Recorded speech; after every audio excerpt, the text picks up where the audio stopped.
The Galactic Council chamber sat on the highest peak of the Crystal City, a place that usually shimmered with the light of 3 suns. But today, the room was cold and silent. The air smelled like ozone and fear.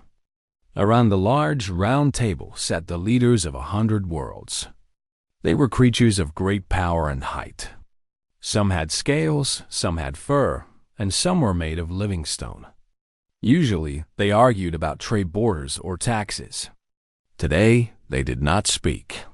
They only stared at the main holographic screen in the center of the room. Standing at the head of the table was Commander Krell. He was a tall, reptilian figure with purple skin and yellow eyes that moved like a snake's. He wore the heavy armor of the Vara Empire. For 50 years, Krell had led the strongest fleet in the galaxy. He had crushed planets and taken resources for the glory of the Council. He had thought he had seen everything. He had thought the galaxy was finally under his control. But today, the confidence was gone from his face. His hand shook slightly as he gripped the edge of the metal table. "Report," Krell hissed. His voice was low, but it echoed in the silent room. A nervous officer, a small creature with 4 arms, typed quickly on a floating panel. "Sir, the 4th Fleet is not responding. We sent a message 10 minutes ago. There is only static. And the 5th Fleet? The defense grid?" Krell asked, his yellow eyes narrowing. "Gone, sir. The sensors show nothing. They are just gone." The other members of the Council began to shift in their seats. A murmur of panic started to rise, like wind blowing through dry leaves. The Vorans were the strongest race in the galaxy. How could a whole fleet just disappear? Fear is a powerful thing. It spreads faster than any fire. Within moments, the leaders of 100 worlds were sweating. They looked at the doors, wondering if they could run. But there was nowhere to run in space. Suddenly, the red warning lights began to flash. A deep, loud horn sounded throughout the city, shaking the crystal walls of the chamber. The holographic screen flickered and changed. It showed a view of the space above the planet. Usually, this space was filled with the beautiful silver ships of the Vora Defense Fleet. Now, it was empty. Debris floated in the dark, pieces of destroyed ships and broken metal. It was a graveyard of steel. Then, out of the darkness of deep space, a new shape appeared. It was not silver. It was not beautiful. It was black, darker than the void around it. The ship was massive, 3 times the size of Krell's own flagship. It looked brutal and ugly, not sleek and elegant like the ships of the Council. It had sharp angles, scars on its hull, and heavy guns that looked like they could punch a hole through a moon. It moved with a heavy, slow grace, like a predator stalking its prey. There was no symbol of peace on the ship. There were no colorful flags or diplomatic lights. It moved directly toward the planet, ignoring all hails. It did not slow down. It did not ask for permission to enter orbit. "What is that?" One of the Council members whispered. "Identify the ship." The 4-armed officer shook his head, his face pale. "The database has no match, sir. It looks primitive. The design is very old. But the energy signature, it is off the charts. It is powered by something unstable." Krell stared at the black ship. A cold feeling crawled up his spine. He recognized the design, but only from history books. From stories about a species that the Council had destroyed a long time ago.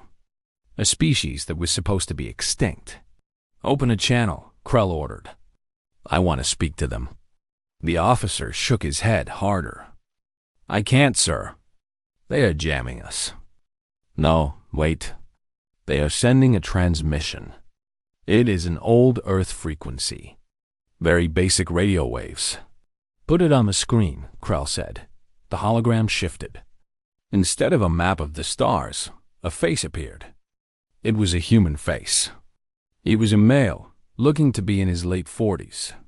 He had short gray hair and a face that looked like it had been carved from rock. He wore no helmet. He just looked into the camera with eyes that were completely dead. There was no anger in his eyes, and there was no happiness. There was only a flat, endless nothing. Behind the man, the bridge of the ship was visible. It was not full of alien technology. It was loud. Steam hissed from pipes, and sparks flew from panels. It looked like a factory of war. Humans in heavy suits moved quickly, shouting commands. But the man in the center stood perfectly still. "I am Commander John Doe of the U.S. Retribution," the man said. His voice was deep, rough, and calm. Too calm. "The Council has 1 minute to surrender control of the planet." The room erupted. The Council members stood up, shouting in anger and fear. "Surrender?" Krell roared, slamming his fist on the table. "I am Krell of Devora. We defeated you once. We burned your Earth. You are dust. You cannot threaten us." John Doe did not blink. He did not look surprised. He just stared at Krell. "We are not here to threaten you, Krell," John said. "We are not here to negotiate. We are not here for your resources. We are here because of the list." "The list?" Krell asked, confused. John held up a simple piece of paper. It was old paper, made from wood pulp, not a digital screen. He looked down at it, then back up at the camera.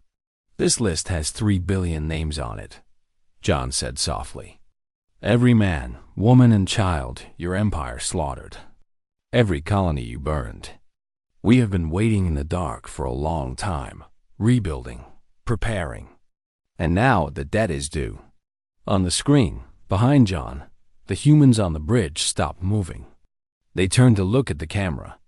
They were men and women, scarred and tough. They looked like soldiers who had died and come back to life.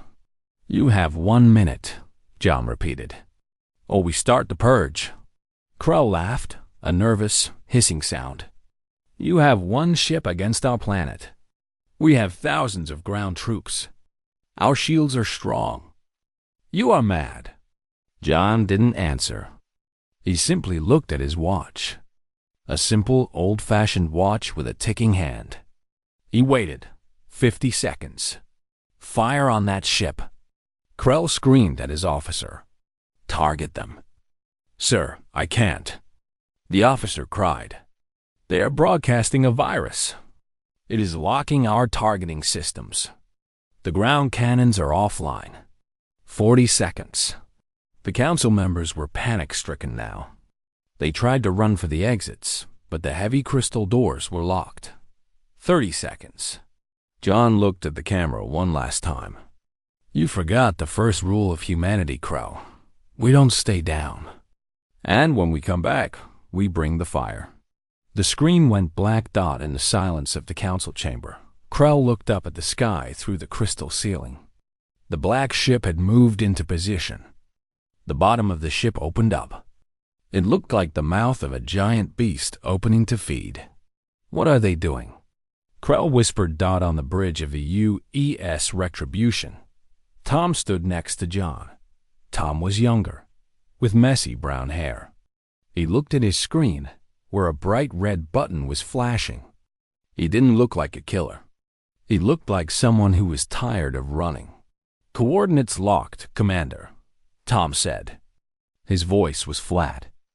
"Every major city, every military base, the council chambers." John looked at the planet below.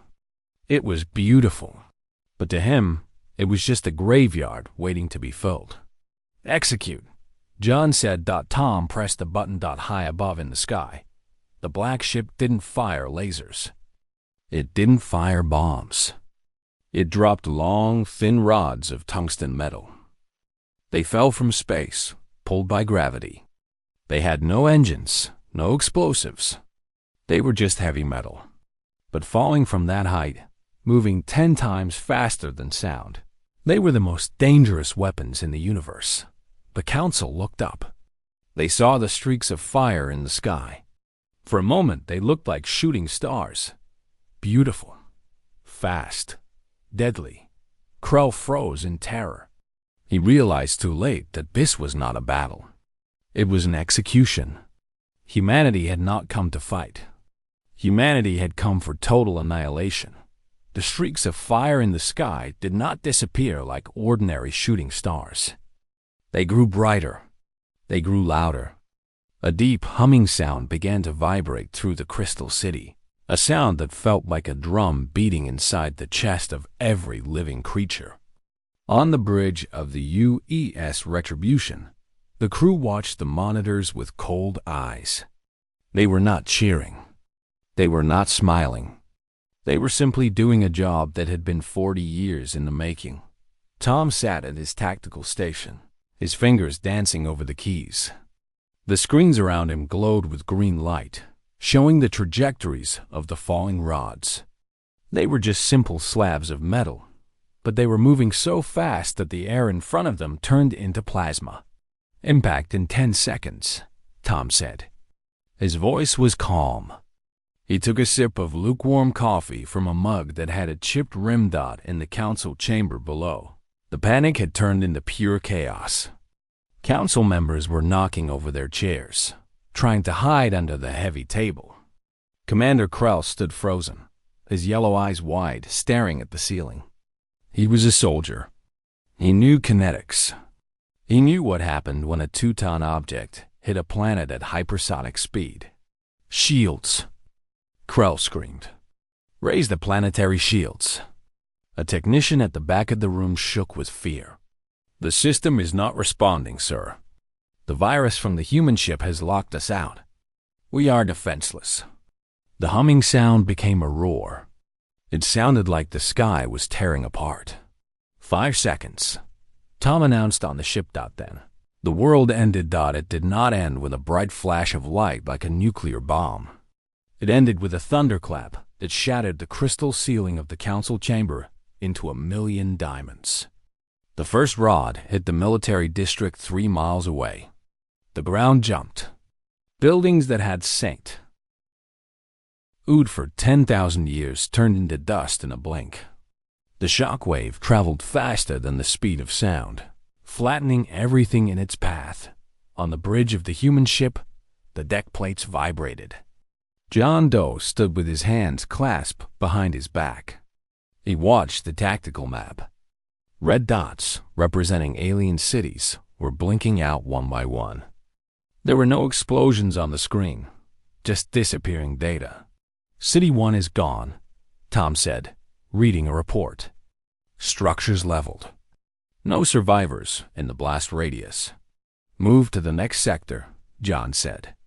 Don't stop until the crust cracks.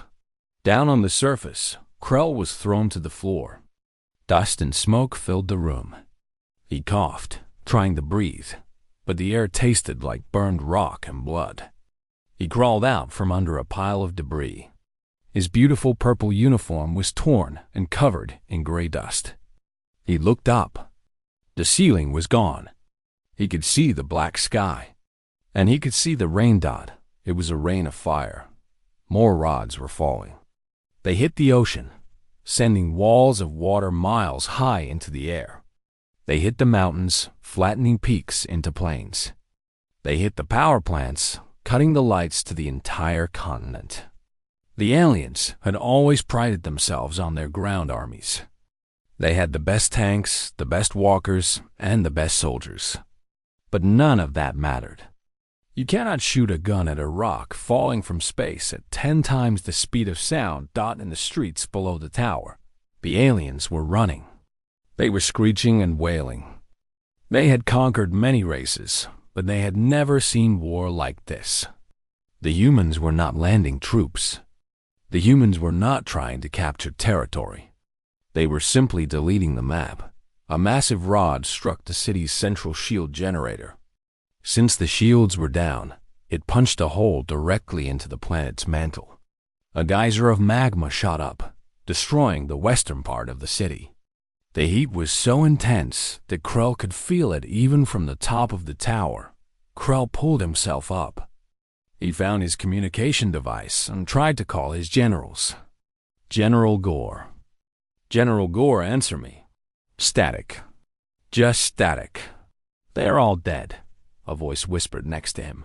Krell looked down. It was the council member from the water planet. She was injured badly. Her blue skin was gray from dust. How? Krell hissed. How can they do this? We destroyed their fleet. We broke their spirit. The woman coughed. Look at the sky, she said. Look at the ship. Krell looked. The black ship was still there, ominous and silent. It wasn't moving. It was just hovering, raining death. They are not soldiers, the woman said, her voice fading. They are ghosts. On the human ship, the bridge was quiet. The only sounds were the beeping of computers and the hum of the engines. Mike, the heavy weapons specialist, walked onto the bridge. He was a huge man, carrying a massive gun over his shoulder. He looked tired. Is it done? Mike asked, looking at the screen. John shook his head. No, we are only clearing the debris. The primary targets are next. Good, Mike said, checking his weapon. I'm getting bored of watching from up here. I want to get my hands dirty. John turned to look at Mike. Patience. We have to make sure they have nowhere to run first. Tom looked up from his screen. Sir, orbital scans show that 80% of the planet's military capability is gone. The cities are rubble. But what? John asked. The seismic readings are unstable, Tom said. The kinetic strikes are causing earthquakes. The planet is literally shaking apart. If we keep hitting the mantle this hard, we might crack the planet in half. John looked at the image of the burning planet. He saw the smoke rising into the atmosphere. He saw the fires that covered the continents. Do they look like they are surrendering? John asked. No, sir, Tom replied. They look terrified. Then keep firing, John said. Total annihilation means exactly that. Back on the surface, Krell stumbled to the edge of the broken tower. The wind was howling now, carrying the heat of the burning cities. Below him, the capital city was gone. It was just a smoking crater. Millions of his people had been killed in minutes. The council, the pride of the galaxy, was reduced to a handful of injured leaders hiding in the ruins. He looked at the black ship again. A small shuttle launched from it. It was not a landing craft full of soldiers. It was a small, fast ship. It was heading toward the council tower. It was flying low, dodging the falling debris. Krell's heart almost stopped. They were coming here.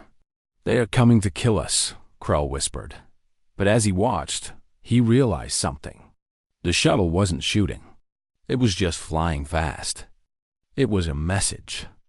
The humans were saying, we can do this from space, or we can do this face to face. The rain of fire slowed down.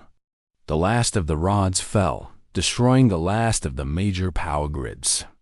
The planet went dark, lit only by the fires burning on the surface. The silence that followed was louder than the explosions. The humming of the atmosphere stopped. The wind died down. Krell stood alone on the broken spire. He was the leader of the most powerful empire in the galaxy. But today, he felt small. He felt helpless. He realized that the humans didn't fear them. The humans didn't respect them. To the humans, the Vorns were just bugs to be crushed. He gripped his sidearm. It was a small plasma pistol, useless against the ship, but it was all he had. Gather the survivors, Krell ordered his few remaining guards. Prepare for a ground assault. They will come for us personally now. But deep down, Krell knew the truth. The rain of fire was just the beginning. It was the polite introduction. The monsters were truly coming now. And they were not coming to talk. The smoke from the burning city filled the council chamber, making it hard to breathe. The crystal walls were cracked, and the floor was covered in dust and glass. Krell stood by the broken window, clutching his plasma pistol. His hands were shaking, but he tried to look brave. Around him, the few remaining guards took their positions. They were large, elite soldiers with heavy armor and energy shields. They were the best of the Vara Empire, ready to die for their leader. "They will try to board us," Krell said to his men. "We will make them pay for every inch of ground. Remember who you are. You are the masters of the galaxy." The guards nodded, fear in their eyes, but their weapons were raised. They aimed at the large, broken doors of the chamber. They waited for the sound of marching boots. They waited for an army to charge up the stairs, but there was no sound. No army came. Suddenly, the air in the center of the room began to shimmer. It looked like heat rising from a hot road. The guards aimed their weapons at the empty space. "Fire!" Krell shouted. Bright beams of plasma energy shot toward the shimmering air. But the beams didn't hit anything.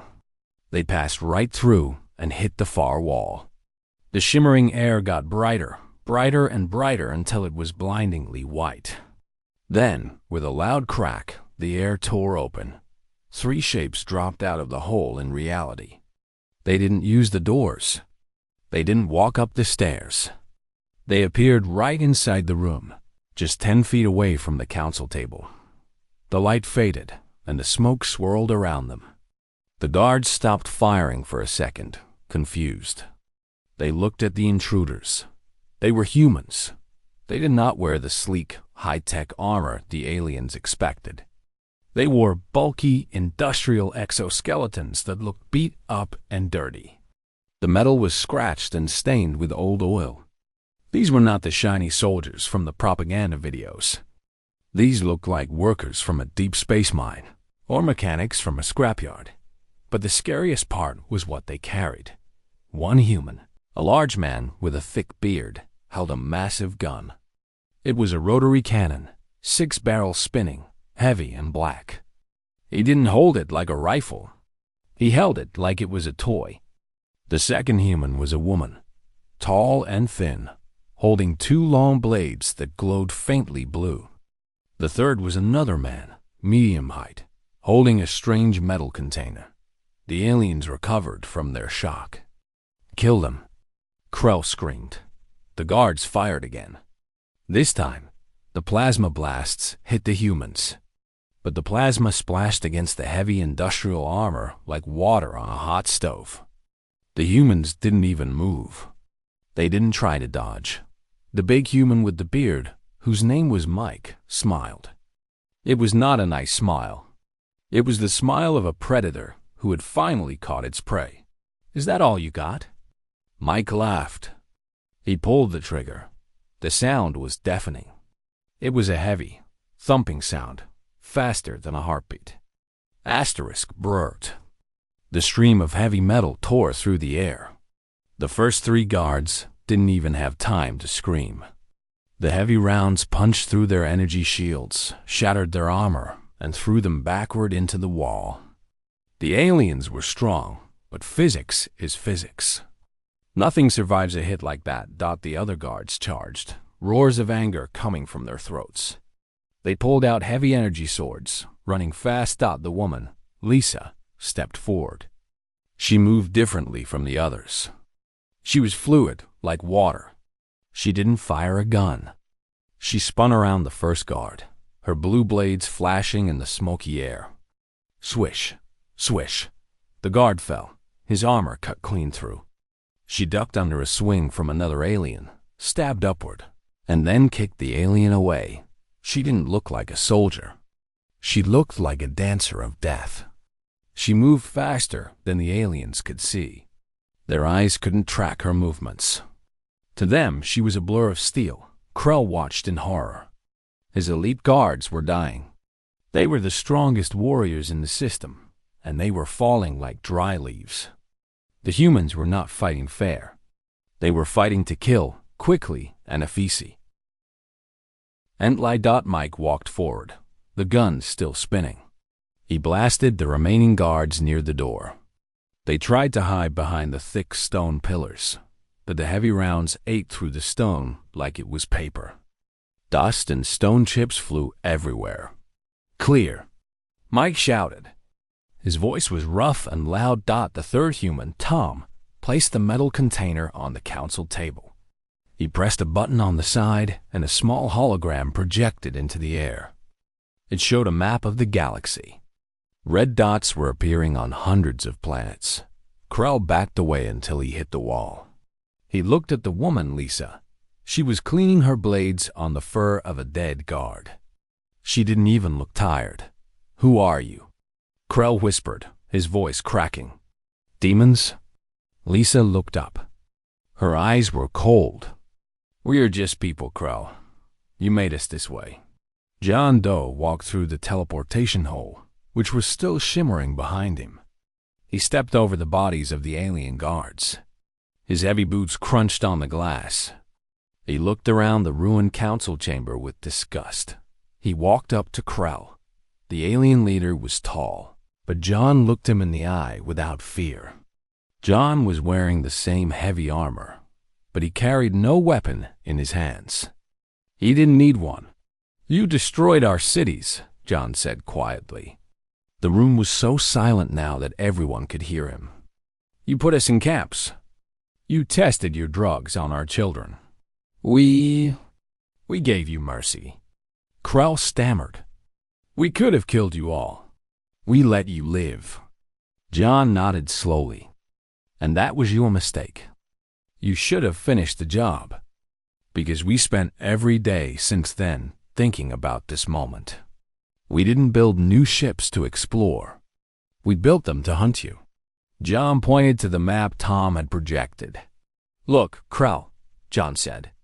"Your fleets are burning. Your allies are hiding. We are hitting every major world in the Alliance at the exact same time. There is no help coming." Krell looked at the map. The red dots were everywhere. His empire was collapsing in real time. He felt weak. His legs gave out, and he slid down the wall to sit on the floor. "We surrender," Krell said. "I surrender. Take me. We will give you whatever you want. Resources, technology. Just stop the killing." Mike laughed out loud. He laughed so hard he had to wipe a tear from his eye. "Did you hear that, boss?" Mike asked. "He wants to trade." John looked down at Krell. There was no pity in his face. There was no anger, either. Just a hard, cold resolve. "We don't want your resources, Krell," John said. "We have our own. We don't want your technology. We built ships that can destroy your worlds without even landing. What could you possibly give us?" "Mercy," Krell begged. "Please, show mercy. That is what civilized races do." John kneeled down so he was face to face with the alien. He reached out a hand and wiped some dust off Krell's shoulder. "We tried that once," John said softly. "We tried to be civilized. We tried to talk to you when we first met. Do you remember what you did? You burned our ambassadors alive. You laughed while our cities burned." John stood up. "Civilization is a luxury for the strong. You taught us that. So we aren't here to be civilized. We are here to be the monster under your bed." Tom walked over to John.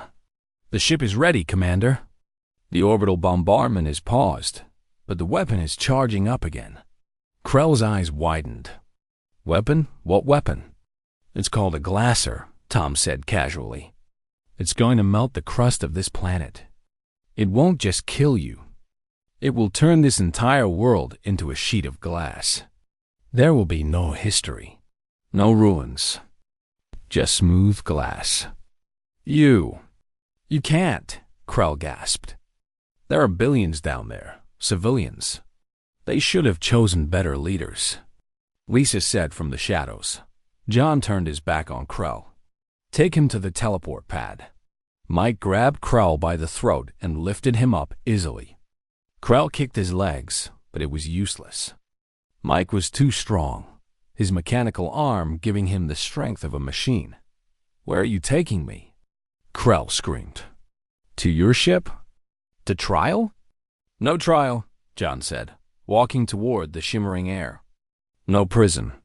They dragged Krell to the center of the room. The teleportation hole hummed louder. Open the channel, John ordered Tom. Let him say goodbye to his people. Tom tapped a button on his wrist. A hologram of Krell appeared in the sky above the burning city. Everyone on the planet could see their leader, held captive by the terrifying humans. Speak, John said to Krell. Tell them why this is happening. Krell looked into the camera, tears streaming down his face. Run, he whispered. Hide. There is no hope. The humans are here. They are death. Good enough, John said. Send him to the void. Wait, no, Krell screamed. Mike threw Krell into the shimmering air. But Tom changed the coordinates. Krell didn't go to the human ship. Krell materialized in the cold vacuum of space. He had no suit, no air. He had only seconds of life left. He looked down at the beautiful blue marble of his planet, burning from the rods, and then his lungs froze. The silence of the stars took him. The image in the sky above the city faded to black. The three humans stood alone in the council chamber. The most powerful room in the galaxy was now a tomb. The only sound was the wind blowing through the broken windows. Set the timer, John said to Tom. The glacier fires in 10 minutes. Let's go home. Copy that, Tom replied. They walked back to the teleportation hole, stepping over the bodies of the guards who thought they could stop humanity. They did not look back. The bright light of the teleportation faded, and the cold, recycled air of the UE's retribution filled their lungs. The bridge was quiet, except for the low hum of the engine and the rhythmic beeping of the computers. John Doe stepped off the transporter pad and walked toward the main view screen. The bridge crew did not cheer. They did not clap. They simply watched their commander with tired eyes. They all knew what they had done. They all knew what was coming next. Mike unclamped his heavy gun from his back and placed it in the magnetic rack near the wall. He wiped some sweat and alien blood from his forehead. Krell is gone, Mike said, his voice flat. It's done. John nodded, but he didn't look at Mike. He looked at the massive planet displayed on the screen. It was still burning. Smoke covered the continents like a dirty blanket. Tom, John said. Status report. Tom sat at his console, typing fast. The planet is in chaos, sir. The government is gone. The communication networks are down. They are blind and deaf. The ground troops have no orders, so they are hiding in bunkers. Are they surrendering? John asked. No, Tom replied. They are terrified. They are waiting for us to land. They think we want to conquer them. They don't understand yet. John stood still, looking at the destruction. He remembered the old days. He remembered when he was a young boy on Earth, before the war. He remembered the day the alien ships came to his planet. He remembered watching the news, seeing the cities burn. The Varans had not come to talk. They had come to harvest. They had killed his parents in front of him. They had dragged his sister away to a camp, and he never saw her again. He remembered the anger he felt. It was a cold, hard lump in his chest that had been there for 40 years. He had spent his entire life running, hiding, and training. He had promised himself that he would pay them back. Eye for an eye. Commander, Lisa said softly. She walked up to him. She held a small, old data drive in her hand. It was scratched and dirty. I found this in the archives. Before we killed the guards. What is it? John asked. It's the logs from the camps, Lisa said. The death camps they set up on Earth's moon. I looked at the files. They recorded everything. She plugged the drive into a console on the wall. A list of names scrolled down the screen. There were millions of names. Next to each name was a date and a cause of death. Starvation, experimentation, Execution. John read the names. Asterisk, Sarah Doe, James Miller, Emily Wong. Asterisk. So many names. So many innocent people. They were playing with us, Lisa said, her voice shaking slightly. They treated us like lab rats. They didn't even think we were sentient. They thought we were just animals. The bridge crew watched the screen. They saw the names of their families. They saw the history of their pain. The silence on the bridge turned heavy. It weighed on them. Mike slammed his fist against the wall. I don't care if they surrender, he growled. They didn't give us mercy. They laughed while they burned us. Why should we let them live? John looked at the screen. He saw the name of his little sister, Lily Doe. 'Cause malnutrition. He closed his eyes for a moment. He felt the weight of his command. He was not just a soldier anymore. He was the judge, the jury, and the executioner. The Varans wanted mercy. They wanted the humans to be the bigger race. They wanted the humans to forgive them because they were now weak. But John knew the truth. Mercy is a luxury for the safe. When you are fighting for your life, there is no mercy. If he let them live, they would just rebuild. They would come back in 100 years and try to kill the humans again. They would never stop. The only way to protect humanity was to make sure there was no one left to fight. We are not soldiers, John said, opening his eyes. He turned to look at his crew. I know you look at me and see a soldier, but we are not. We are fathers. We are mothers. We are brothers and sisters. We are the ghosts of the people they killed. He pointed to the screen with the list of names. We are not fighting a war, John continued. Wars have treaties. Wars have ends. This is different. This is a cleaning. We are just cleaning up a mess that should have been wiped up a long time ago. Tom looked at his screen. C. R. The weapon is ready. The glacier is charged. It will melt the surface of the planet in less than 10 minutes. Everyone down there. Everyone will die. The crew waited. They were waiting for John to hesitate. They were waiting for him to say, no, that's too far. That's genocide. They were waiting for their humanity to stop them. But John didn't hesitate. He looked at the planet. He didn't see a civilization. He saw a nest of vipers that had bitten his children. I told Crow, John said softly. We are not here to negotiate. We are not here for resources. We are here because of the list. He paused. Fire the weapon. The bridge crew didn't flinch. They didn't question the order. They just did their jobs. Tom pressed a large red button on his console. Glacier engaged. Firing sequence started. On the screen, a massive beam of energy shot out from the bottom of the UE's retribution. It was a beam of pure heat, hotter than the sun. It hit the planet's atmosphere and tore through it. Down on the surface, the aliens looked up. They saw the beam coming. For a moment, they thought it was beautiful. Then, the heat hit them. It didn't burn them. It vaporized them. Oceans turned to steam in a second. Mountains turned to liquid rock. The cities, already ruined from the rods, melted into the ground. The crust of the planet cracked. Lava bubbled up, covering everything in a glowing red blanket.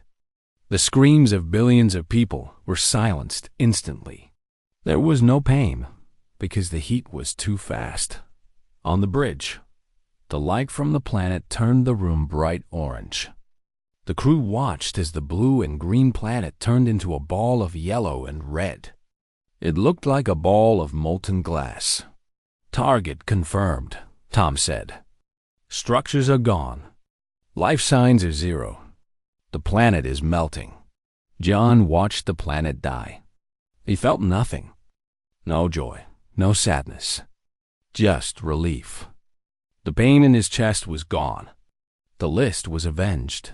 It's done, Lisa whispered. No, John said. Not yet. He walked to the front of the bridge. He looked at the star map. There were hundreds of red dots on the screen. Hundreds of planets that belonged to the Alliance. Hundreds of planets that had helped kill the humans. This was just one planet, John said to the crew. There are more. There are the Zorathians who sold us the weapons to kill our own kind. There are the Vexians who guarded the prison camps. He turned to face them. Do you think this is over? The crew looked at him. They looked tired, but there was a fire in their eyes now. They had crossed a line. They had destroyed a whole world. There was no going back. They were monsters now, but they were monsters who protected their own. Set a course for the Zorathian home world, John ordered. We will go there next. We will bring the fire to them too. Course plotted, Tom said. Mike grinned, a scary, cold grin. Finally, I was hoping we wouldn't have to stop. John looked back at the screen. The planet was gone. In its place was a hot, glowing ball of death. In a few hours, it would cool down. It would be a smooth, glass sphere floating in space. A grave marker for a race that made the mistake of angering humanity. We're not the bad guys, John said to the empty room. We are just the ones who survived. He sat down in his chair. It was a hard metal chair, not a throne. He leaned back and closed his eyes. Engage, he said. The engines of the UE's Retribution roared. The ship turned away from the dead planet. It moved into the darkness of space, hunting for the next target. The war for survival had just begun. The black ship moved silently through the dark void of space, leaving behind a planet that was nothing but a burning ball of melted rock. Inside the ship, the engines hummed a low, steady note. The bridge was quiet, but it was not a peaceful silence. It was the silence of workers who had finished a hard, dirty job and were preparing for the next one. Tom sat at his station, rubbing his eyes. The screen in front of him showed a star map with dozens of red targets. He reached out with a shaking finger and pressed a button. The red dot that represented the Vora homeworld flickered and turned gray. It was dead. That's one, Tom said softly. He let out a long breath he felt like he had been holding for years. John Doe stood near the window, looking out at the stars. His hands were clasped behind his back. He did not look like a conqueror. He looked like a man who had seen too much. He watched the debris of the destroyed planet floating in the distance. Is it done? Mike asked from the corner. He was cleaning his heavy rotary cannon with a rag. The metal parts clinked softly as he worked. The planet is sterilized, Tom replied, his voice flat. Nothing can live there. The surface is glass. The atmosphere is gone. It is just a rock now. Mike nodded and put his weapon back together. Good. They deserved worse. Lisa walked onto the bridge. She had taken off her heavy armor and was wearing a simple black jumpsuit. She looked tired, but her eyes were sharp. She carried a tablet in her hand.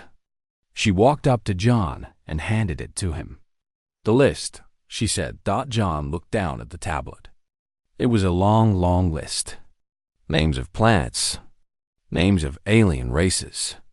Names of crimes committed against humanity. Murder, slavery, torture. The list seemed to have no end. We made a promise, Lisa said, looking at John. We promised to avenge them. Everyone back on the colony ships is counting on us.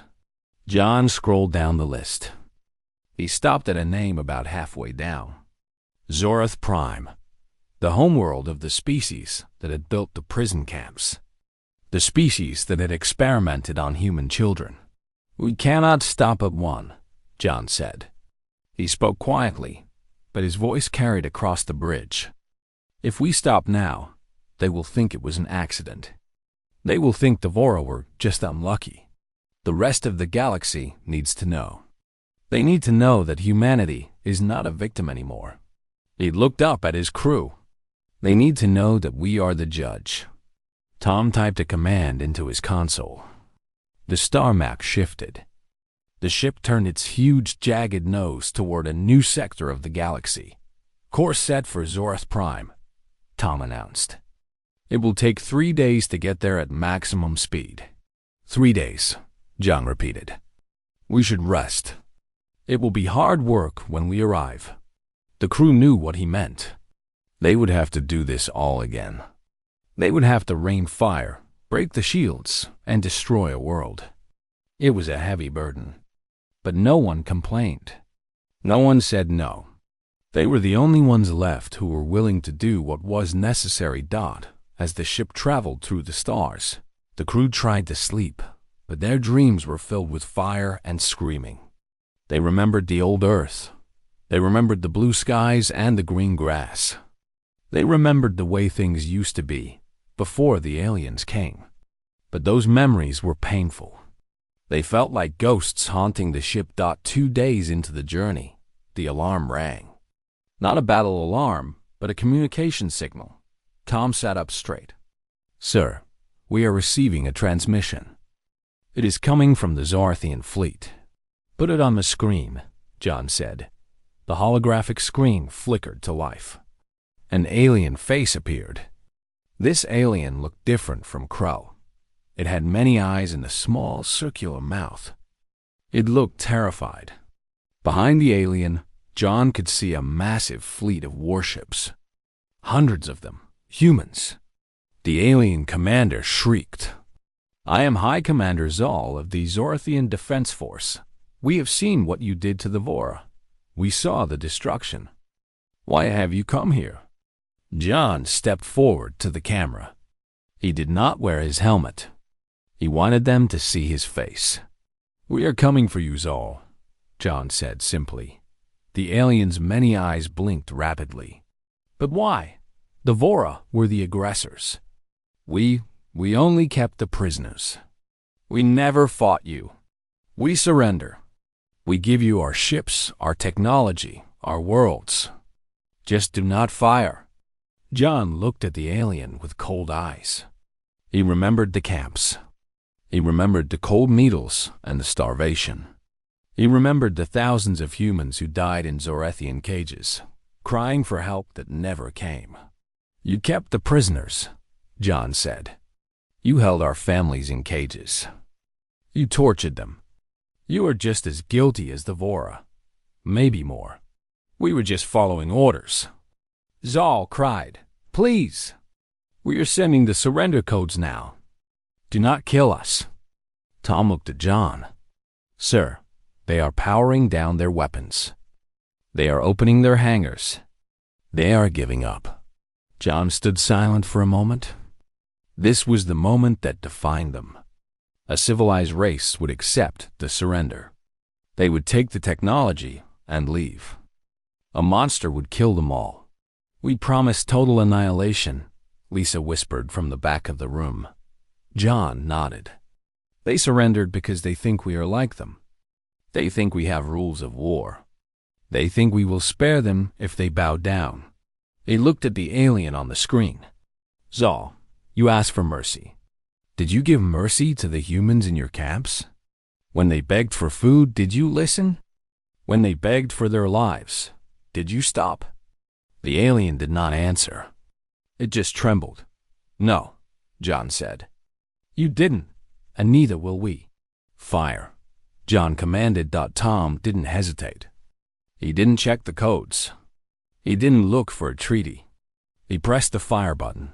The UES Retribution unleashed its payload. The sky in front of the Zorthian fleet lit up.